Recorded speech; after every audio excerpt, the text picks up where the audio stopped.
All ഇന്ന് വന്നിരിക്കുന്നത് ഒരു മസാല ദോശ റെസിപ്പിയുമായാണ്. എല്ലാവർക്കും ദോശ ഉണ്ടാക്കാൻ അറിയാം, പക്ഷേ കുറച്ചുകൂടി സിമ്പിളായി വളരെ ക്രിസ്പി ആയുള്ള ദോശ എങ്ങനെ ഉണ്ടാക്കിയെടുക്കാമെന്നാണ് ഈ വീഡിയോയിൽ ഇന്ന് പറയുന്നത്.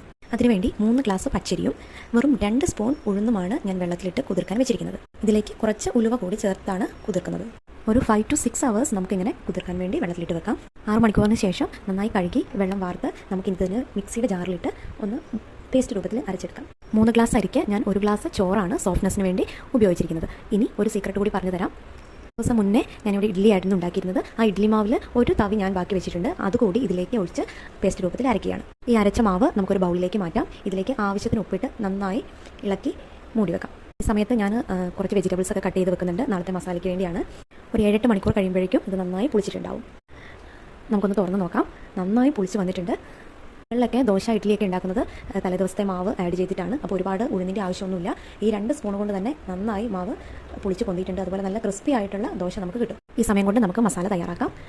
ഞാൻ കട്ട് ചെയ്ത് വെച്ചിരിക്കുന്ന വെജിറ്റബിൾസ് എല്ലാം കുക്കറിലേക്ക് ഇട്ട് കൊടുക്കുകയാണ്. അതിലേക്ക് 1 ടീസ്പൂൺ മഞ്ഞൾപ്പൊടി, നല്ല എരിവുള്ള ഒരു പച്ചമുളക്, ഉപ്പ്, ഇത്രയും കാര്യങ്ങൾ ഇട്ട് കുറച്ച് വെള്ളവും കൂടി ഒഴിച്ച് ഞാൻ വേവിക്കാൻ വെക്കുകയാണ്. വെജിറ്റബിൾസ് എല്ലാം നന്നായി വെന്ത് വന്നിട്ടുണ്ട്. ഇനി നമുക്കൊരു പാൻ അടുപ്പത്ത് വെക്കാം.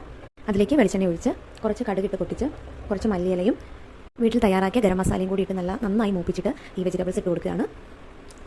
വെജിറ്റബിൾസിലെ വെള്ളം വറ്റുന്നത് വരെ ഒന്ന് നന്നായി തിളപ്പിക്കട്ടെ. മസാല റെഡി ആയിട്ടുണ്ട്. ഇനി നമുക്ക് ദോശച്ചട്ടി അടുപ്പത്തേക്ക് വെക്കാം. ചട്ടി നന്നായി ചൂടായി വരുമ്പോൾ ഒരു തവി നിറയെ മാവ് കോരിയെടുത്ത് നേർമയായി പരത്തൽ കുറച്ച് നെയ്യ് കൂടി നമുക്ക് ആഡ് ചെയ്ത് കൊടുക്കാം.